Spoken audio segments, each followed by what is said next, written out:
Welcome to the Romance of the Three Kingdoms podcast. This is episode 10. So hey, we made it into double figures on the episode count. I think that calls for a minor celebration. If we were in the era of the Three Kingdoms, this would be where I get up, bow, and offer you all a cup of wine to show my gratitude for your support. So thank you to everyone who has given this podcast a little bit of your time and attention. My podcast stats tell me that the show's audience is growing, and I thank those of you who have been spreading the word. If you know someone who might be interested in this show, point them to our website, threekingdomspodcast.com, spelled with the number 3. Also, don't forget to check out our Twitter feed and Google Plus page, where I post updates and miscellaneous information related to the show. The links to those pages are on the website. Thanks! Now let's get on with the show. So last time on the podcast, Sun Jian has set off on an expedition to seek revenge against Liu Biao for an earlier unprovoked attack when Sun Jian was returning home with the imperial hereditary seal. The campaign could not have gotten off to a better start. Sun Jian easily foiled the defenses set up by Liu Biao's commander Wang Yun, and then soundly defeated Wang Yun in a pitched battle. With the opposition on the run, Sun Jian began to advance on Xiangyang Prefecture, which was Liu Biao's home base. Wang Yun gathered his tattered army and scurried back to Xiangyang to report to Liu Biao that Sun Jian was unstoppable. This put Liu Biao in a panic, and he turned to his advisor Kuai Liang for answers. With this recent defeat, our army has lost its fighting spirit, Kuai Liang told him. Right now, our best bet is to strengthen our defenses and stall so as to blunt Sun Jian's momentum. At the same time, we should send a secret message to Yuan Shao to ask for his help. That will solve our problems. But Cai Mao, one of Liu Biao's top generals, and his new brother-in-law disagreed. That is a foolish suggestion, he said. The enemy is at the city gates. Are we supposed to just sit on our hands and wait to be slaughtered? I'm willing to lead an army to fight a decisive battle. Liu Biao decided to grant Cai Mao his request, so Cai Mao gathered up about 10,000 men, went outside the city, and lined up in battle formation to wait for the enemy. When Sun Jian's forces arrived, Cai Mao rode out to meet him. This man is Liu Biao's new brother-in-law, Sun Jian said. Who will go capture him for me? Cheng Pu immediately rode out and raised his spear to engage Cai Mao in combat. Cai Mao proved to be no match for Cheng Pu, and after just a few bouts, Cai Mao turned and ran. Sun Jian directed his forces to charge, and they killed so many enemy soldiers that the bodies of Cai Mao's men were strewn all over the field. Cai Mao himself managed to escape back into Xiangyang. Seeing the outcome of the battle, Kuai Liang told Liu Biao that Cai Mao should be executed for ignoring good advice and bringing a costly defeat upon himself and the army. Well, considering that Liu Biao had just recently married Cai Mao's sister, it was a pretty safe bet that he wasn't going to send his brother-in-law to the chopping block. It's a decision he'll regret later on, but for now he had bigger problems to worry about, like Sun Jian's army laying siege on his city from all 4 sides. Things were looking pretty good for Sun Jian right now. Liu Biao's forces haven't been able to put up much of a fight since the expedition began, and it seemed only a matter of time before the city of Xiangyang is breached. But then one day, there came an ill omen. A strong wind suddenly sprang up, and it was so ferocious that the flagpole from which Sun Jian's banner flew was snapped in half. This is an inauspicious sign, said Han Dang, one of Sun Jian's generals. We should return home. But Sun Jian wasn't about to walk away when he is so close to total victory simply because of the questionable craftsmanship of one flagpole. I've won every battle so far, and I'm on the verge of taking Xiangyang. How can I abandon everything we've achieved just because of a gust of wind that broke a flagpole?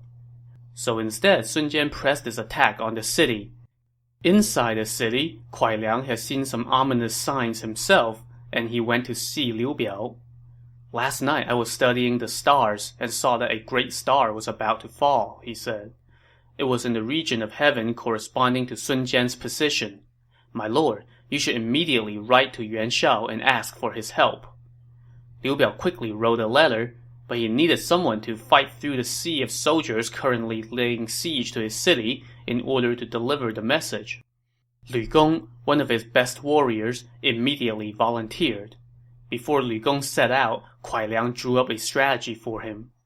Take 500 men, including a lot of good archers, and head toward Xian Mountain, Kuai Liang told him. Sun Jian will no doubt come after you. Send 100 of your men to gather lots of rocks and boulders and lie in wait on the mountain. Have another 100 hide in the woods with bows and arrows. When the enemy catches up, don't try to run away. Instead, lead them on a winding pursuit. When they fall into your trap, spring your ambush and besiege them with rocks and arrows.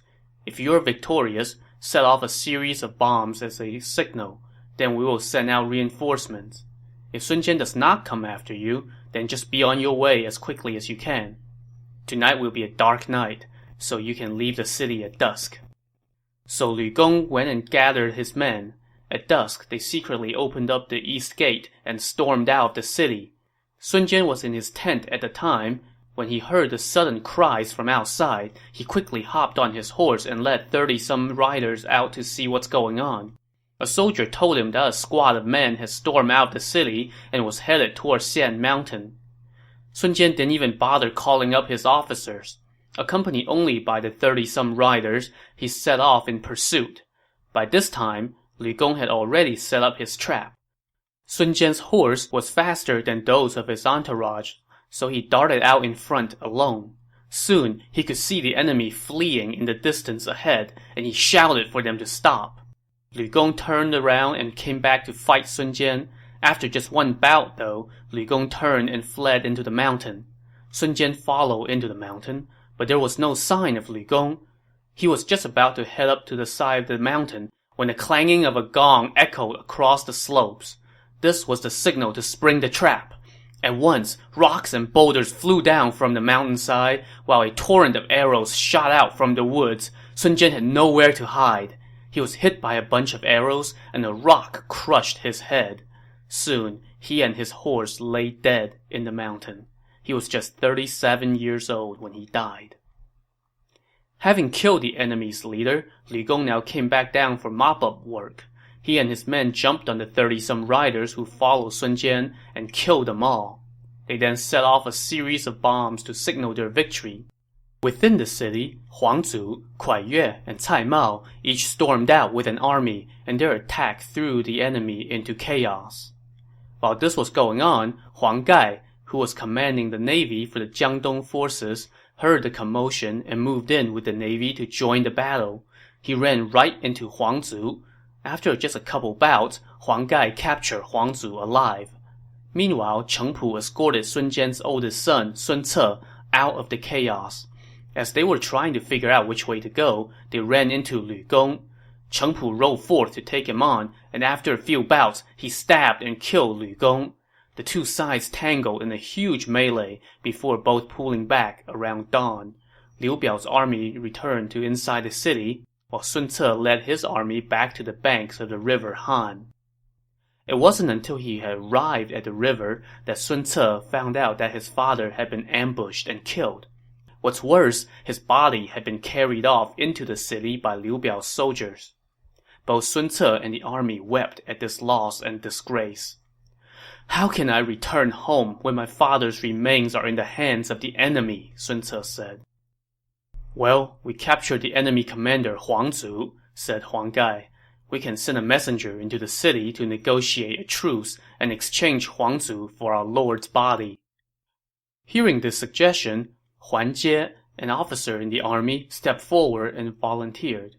"Liu Biao and I go way back. I am willing to be the messenger," he said. Sun Ce agreed, and Huan Jie went to see Liu Biao, who was in the mood for peace. "I've already laid your master's body in a coffin," Liu Biao said. "You can take him back as soon as you release Huang Zu. Then both sides should stop fighting and never encroach on each other's territory again." Huan Jie thanked Liu Biao and was just about to head back to camp, but Kuai Liang spoke up. No. We can't do this. I have a suggestion that can wipe out the entire army of Jiangdong.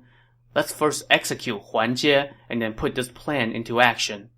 Sun Jian is dead, and his sons are young. They are at their weakest right now. If we attack now, we can conquer Jiangdong in one fell swoop. But if we cease fighting and allow them to recuperate, they will become a thorn in our side. This is where a hero of the times would not hesitate for a moment, execute the messenger, and then start marching on Jiangdong. However, Liu Biao was not a hero of the times, despite his lofty reputation. But Huang Zu is in their hands, he said. How can I abandon him? Giving up a witless man like Huang Zu for the entire region of Jiangdong is a great bargain, Kuai Liang countered, but to no avail. Huang Zu is a close confidant of mine, and it would be dishonorable for me to abandon him, Liu Biao said. So Liu Biao sent Huan Jie back to his camp with the agreement to exchange Sun Jian's body for Huang Zu. Upon the return of his father's remains, Sun Ce called off the war and went home to Jiangdong. After his father's funeral, he set up base in Changsha. There, he did exactly what Kuai Liang predicted as he began to rebuild his family's power base. He was humble and generous and courted men of wisdom and valor. Naturally, talented men from everywhere began to trickle into his service. So if it sounds like Sun Ce is setting himself up to make some noise later on, it's because he is. For now, though, he is just some no-name kid. At least that's what Dong Zhuo thought when he got the news that Sun Jian was dead and that his oldest son was just 17. So it's been a while since we caught up with everyone's favorite villain, so let's stay in Chang'an for a little while and see what Dong Zhuo is up to. We haven't talked about him much in the last couple episodes, but things have been actually going really well for him. The coalition against him has fallen apart. Two of the leaders of that coalition, Yuan Shao and Gongsun Zan, are now taking a favorable stance toward him after he helped them resolve their conflict. Another leader of the coalition, Sun Jian, is dead.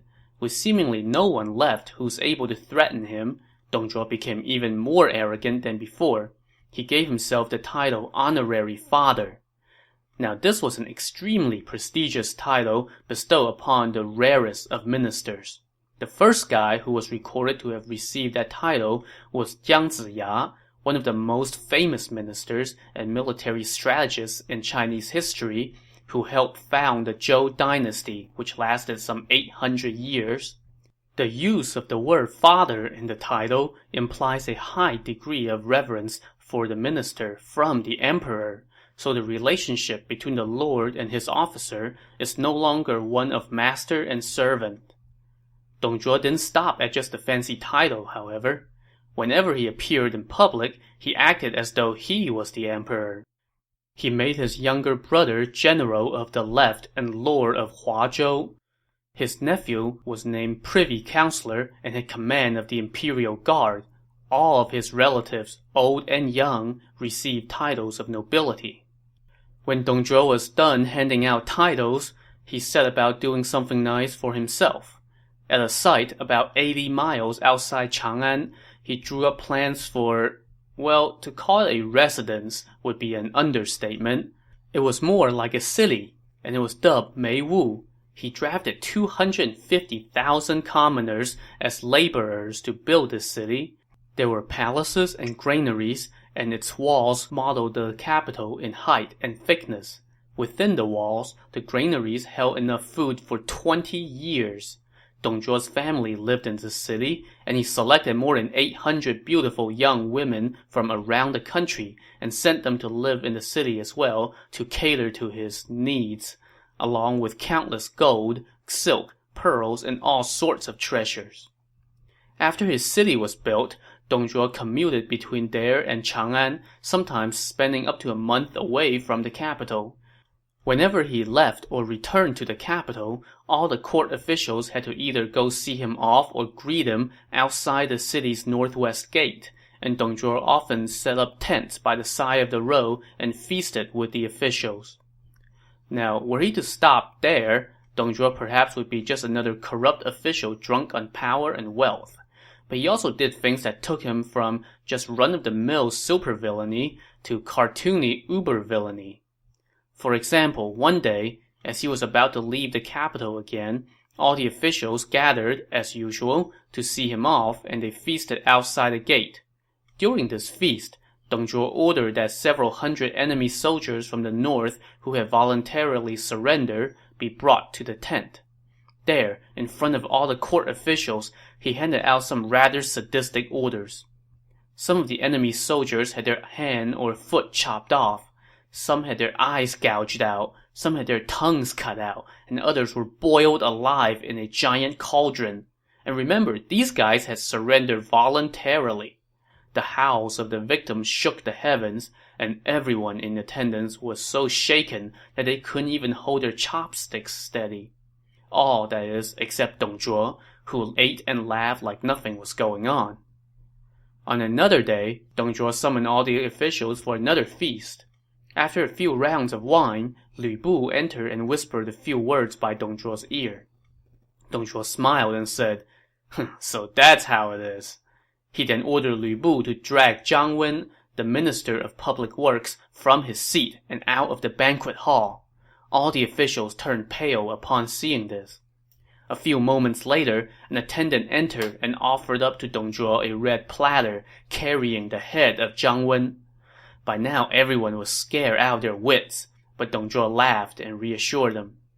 "Have no fear. Zhang Wen was collaborating with Yuan Shu to assassinate me, but a message from Yuan Shu was mistakenly delivered to my son Lu Bu. That's why I had Zhang Wen executed. It had nothing to do with you all, so don't worry." The rest of the officials chimed in obsequiously before the banquet broke up, but you have to imagine it's a little hard to take Dong Zhuo's words to heart, given his past actions and the sight of a colleague's severed head on a platter. And so it was the case for one of the officials, Wang Yun, the Minister of the Interior. When he got home, Wang Yun couldn't help but think about what happened during the banquet, and it made him restless all night. The moon shined brightly on this night. With the help of a walking stick, Wang Yun strolled into his rear garden. There, standing by a rose trellis, he looked up toward the heavens and wept. Suddenly, he heard moans and sighs coming from the peony pavilion. He silently walked over to investigate and saw that it was Diao Chan, a singing girl in his service. Wang Yun had taken Diao Chan in since she was a child and treated her like his own daughter. She was taught to dance and sing, and now at 16, her beauty was unrivaled. After listening to Diao Chan sigh for a while, Wang Yun spoke up. "You wretched girl! Are you pining for someone?" Startled, Diao Chan dropped to her knees and replied, "I would never dare." "If that is the case, why are you sighing here in the middle of the night?" "Please allow me to explain and tell you what's on my mind." "All right, hold nothing back. Tell me the truth." "You have taken me in, raised me, taught me song and dance, and treated me with kindness and generosity," Diao Chan said. "No sacrifice on my part can even repay a fraction of that.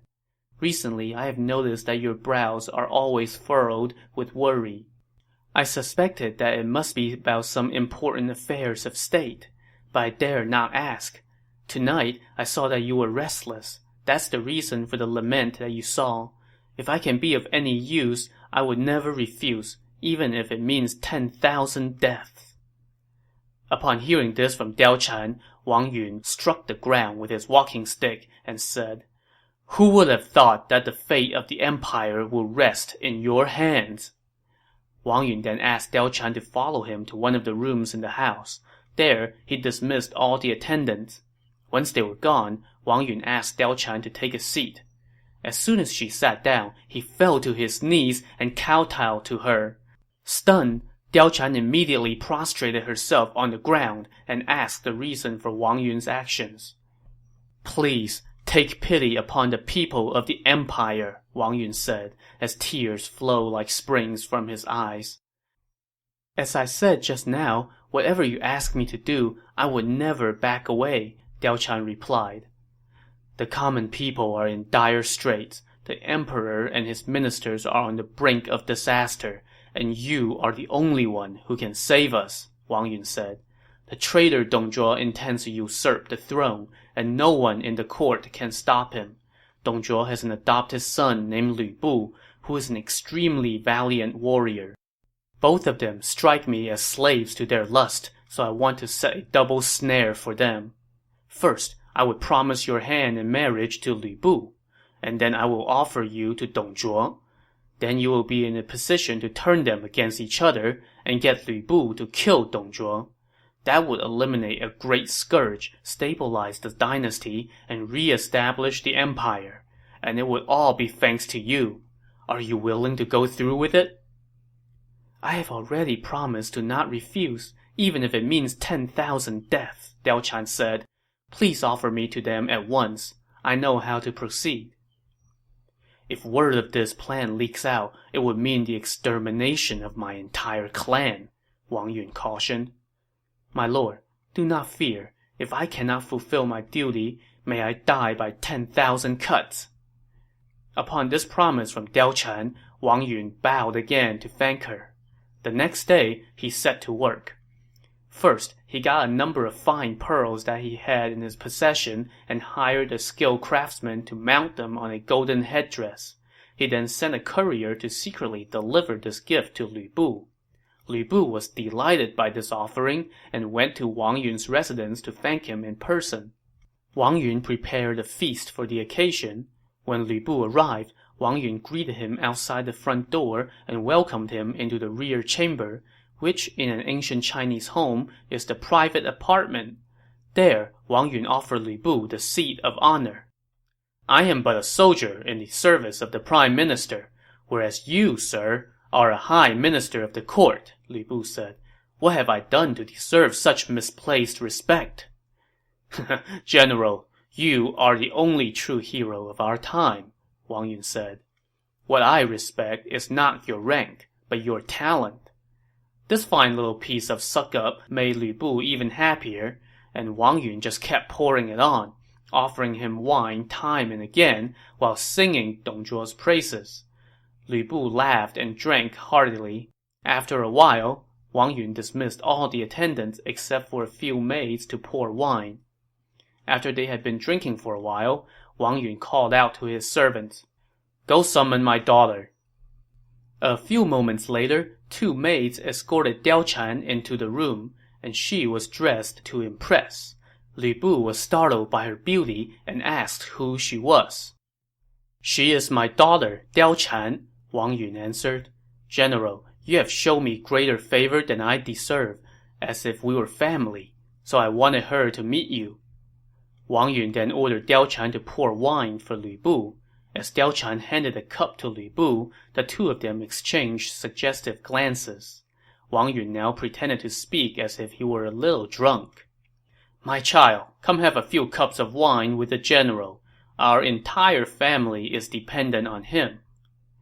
Upon this suggestion, Lu Bu offered a seat to Diao Chan, but she was going to play hard to get, and acted as though she wanted to leave, since this wasn't exactly the kind of setting for a minister's unwed teenage daughter.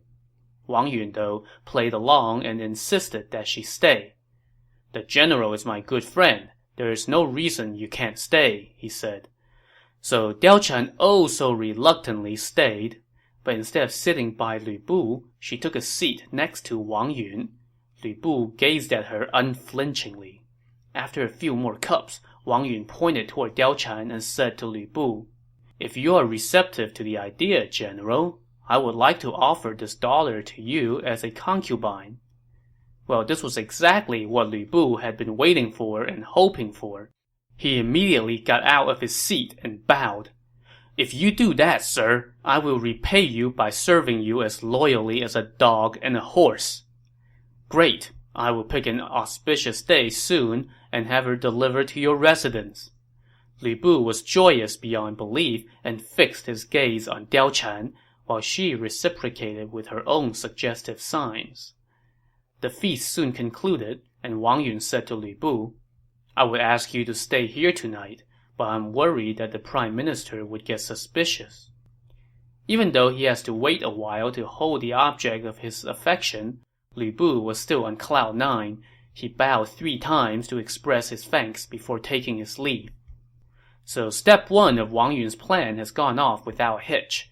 and now he needs to get the other fish to bite. A few days later, when he saw Dong Zhuo at court, and while Lu Bu wasn't around, Wang Yun kneeled in front of Dong Zhuo. "Would your excellency care to dine at my humble abode?" he asked. "If you are asking, of course I will go," Dong Zhuo replied. Wang Yun thanked Dong Zhuo for the honor and went home to prepare a feast in the main hall of his residence that included delicacies from the land and the sea. The floor was covered with embroidered cloth, and drapes were hung inside and outside the hall. Around noon the next day, Dong Zhuo arrived. Wang Yun put on his court robes and went out to welcome him and kneeled in front of him. Dong Zhuo dismounted from his chariot and was escorted into the hall by 100-some armed guards who lined up in 2 rows. Before the host and the guests took their seats, Wang Yun kneeled again.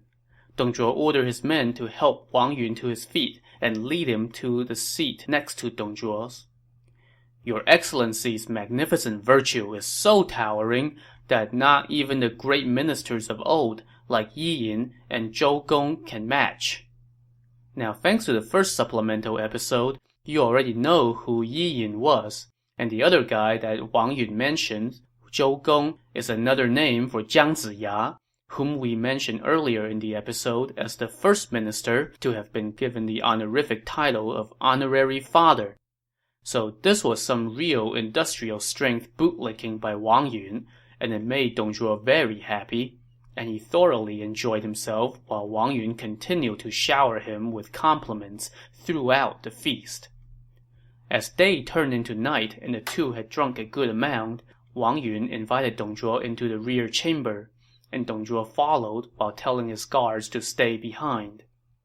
Once they were alone in the rear chamber, Wang Yun poured on the compliments again. "I have studied astrology ever since my youth. Recently, the night sky has told me that the fortunes of the House of Han are at an end. Your excellency's accomplishments and virtues are well known throughout the empire. If you follow the example of the ancient sage rulers Shun and Yu, and accept the abdication of the sovereign, then you would be fulfilling the wish of heaven and the hopes of men." To make a Western analogy, Wang Yun basically just told Dong Zhuo that if he took the throne, he would be the equal of King Solomon. You could imagine that Dong Zhuo was very pleased by such a comparison, but for propriety's sake, he had to put on a show of humility. "How could I even dare to harbor such hopes?" he said. At which point, I could imagine that both he and Wang Yun probably had to try really hard to keep from bursting into laughter. "Ever since ancient times, those who rule wisely have displaced those who rule poorly," Wang Yun said, "and the unvirtuous yields to the virtuous, so you would not be out of line." Dong Zhuo now dropped his guard and laughed. "If the mandate of heaven really does favor me, then you would be one of the founders of my dynasty." Wang Yun, going with the flow, bowed and thanked Dong Zhuo. He then ordered that candles be lit in the room and only kept some maids around to serve food and wine. He then offered some choice entertainment to Dong Zhuo. "The run-of-the-mill musicians are not worthy of your excellency's ears, but I have a singing girl in my residence who might be up to the task." "That would be splendid," Dong Zhuo said. Wang Yun then ordered a curtain be lowered. Outside the curtain, accompanied by pipes and reeds, Diao Chan began to dance, and what a dance it was! Now, in the novel, there are a couple of poems describing the scene, but I'm not going to recite them here, because they're full of cultural references that would take too long to explain. Suffice it to say, it was a bewitching performance. When the dance was over, Dong Zhuo summoned Diao Chan to come closer, so Diao Chan came through the curtain and bowed deeply. Dong Zhuo couldn't help but notice her beauty and asked Wang Yun who she was. "Her name is Diao Chan. She is my singing girl," Wang Yun answered. "Oh, so she can sing too?" Wang Yun then ordered Diao Chan to pick up the sandalwood blocks, tap out a rhythm, and sing a song. It was another dazzling performance that left Dong Zhuo praising her non-stop. When the song was over, Wang Yun ordered Diao Chan to serve more wine for Dong Zhuo, who held up his cup and asked, How old are you? Your humble servant is 16, Diao Chan replied. You are truly a goddess, Dong Zhuo said. Seeing his opportunity, Wang Yun got up to close the deal. Minister, if you like this girl, I would like to offer her to you. How can I ever repay you for such a treasure? It is her good fortune to be able to serve the prime minister. Dong Zhuo thanked Wang Yun again and again. Wang Yun then ordered his servants to prepare the carriage to send Diao Chan to the prime minister's residence immediately. Dong Zhuo also got up to take his leave. Wang Yun escorted him all the way back to his residence before taking his leave. So everything is going exactly according to plan so far for Wang Yun. Lu Bu and Dong Zhuo have both fallen hard for the girl, and she is now in position to stir up resentment between them. However, before Wang Yun had gotten halfway home, he saw 2 rows of red lanterns approaching, with Lu Bu following on his horse with halberd in hand. When he came across Wang Yun, Lu Bu stopped and seized Wang Yun by his robe and asked sternly, Minister, you have already promised Diao Chan to me, but now you have given her to the prime minister. Are you trying to play me? Well, that didn't take long for Wang Yun's plan to fall apart. To find out his fate, tune in next time on the Romance of the Three Kingdoms podcast. Thanks for listening.